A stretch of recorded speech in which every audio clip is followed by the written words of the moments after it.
আগামী সোমবার 12ই মে বুদ্ধ পূর্ণিমার দিন পারলে বাড়ির সদর দরজায় বেঁধে দিন এটি। ঘরের সমস্ত বাস্তুদোষ দূর হবে, প্রচুর অর্থ আসবে।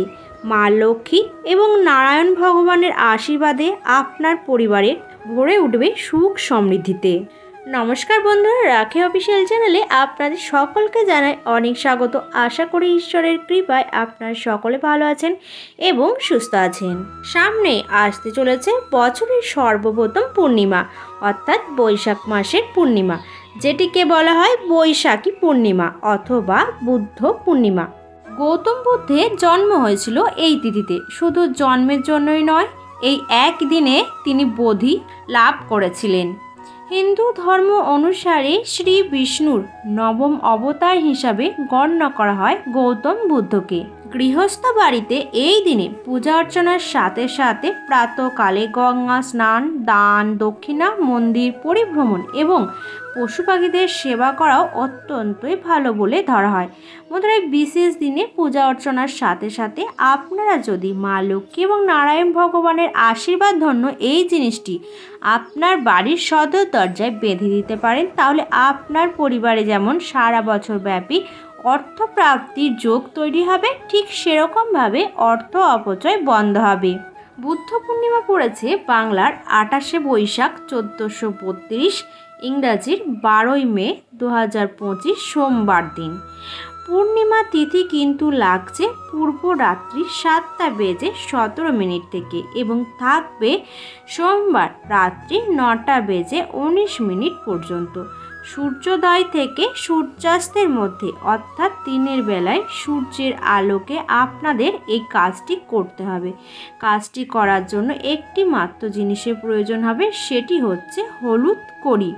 আর যদি আপনারা এই কড়ি না পান, তাহলে আপনারা সাদা কড়িও ব্যবহার করতে পারেন। এই হলুদ কড়িগুলো দেখতে সাধারণ কড়ির থেকে সাইজ একটু বড় হয় এবং হলদে রঙের হয়।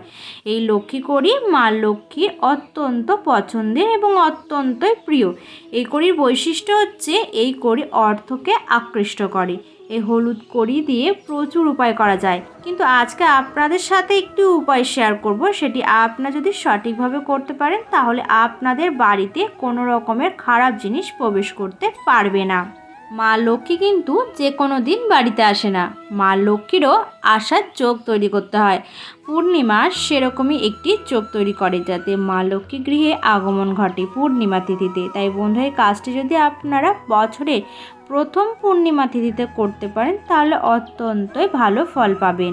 হলুদ কড়িগুলো যেগুলি বাজার থেকে নিয়ে আসবেন, সেটি প্রথমে ভালোভাবে পরিষ্কার জল দিয়ে ধুয়ে গঙ্গা জল দিয়ে শুদ্ধ করে নেবেন।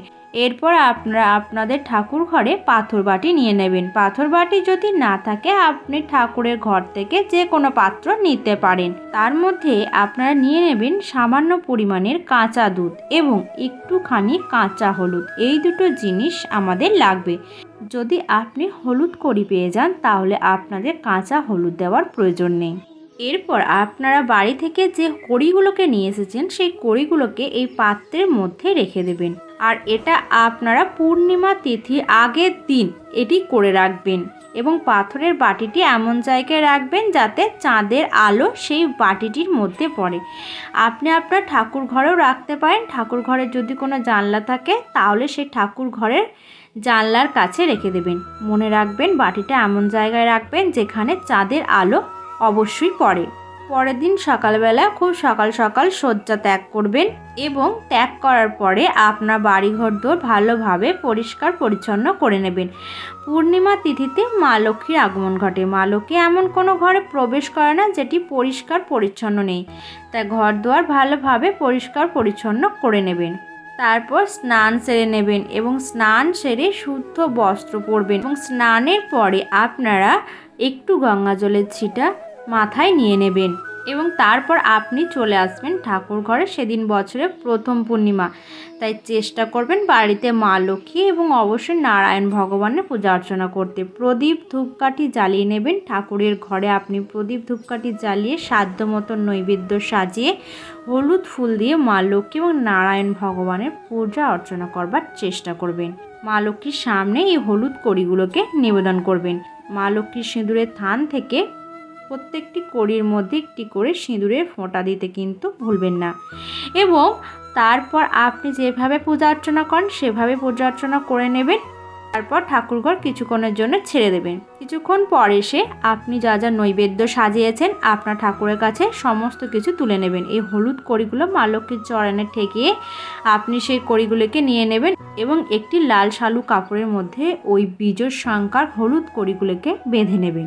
এই দিনে আপনারা মা লক্ষ্মীর চরণের আলপনা ভালোভাবে এঁকে নেবেন, অত্যন্তই ভালো ফল পাবেন। এটি প্রত্যেক পূর্ণিমা তিথিতে আপনারা করতে পারেন। এবার এই পুঁটলিটা আপনার ডান দিকে, যেটা বাড়ির আপনি ঘর থেকে বাইরে বেরোচ্ছেন, আপনার যেটি ডান দিক হচ্ছে সেই দিকে একটু ওপরের দিক করে এটি বেঁধে দেবেন। এমনভাবে বাঁধবেন যাতে লোকের দৃষ্টির একটু অন্তরালে থাকে। এর ফলে আপনার বাড়িতে অর্থ প্রাপ্তির যোগ তৈরি হবে এবং অত্যন্ত ভালো ফল পাবেন এবং অর্থ অপচয় বন্ধ হবে। মা লক্ষ্মী আপনার ঘরে স্থিত হবে। তো বন্ধুরা, আজকের পর্বটি এখানে শেষ করছি। আশা করি আজকের পর্বটি দেখে আপনারা অনেকে উপকৃত হবেন এবং ভিডিওটি ভালো লাগলে অবশ্যই একটি লাইক করবেন এবং চ্যানেলটিকে সাবস্ক্রাইব করে নোটিফিকেশন বেল আইকনটি অন করে রাখবেন এরকম আরও নতুন নতুন ভিডিও দেখার জন্য। আর কমেন্ট বক্সে অবশ্যই লিখতে ভুলবেন না জয় মা লক্ষ্মীর জয়, জয় নারায়ণ দেবের জয়।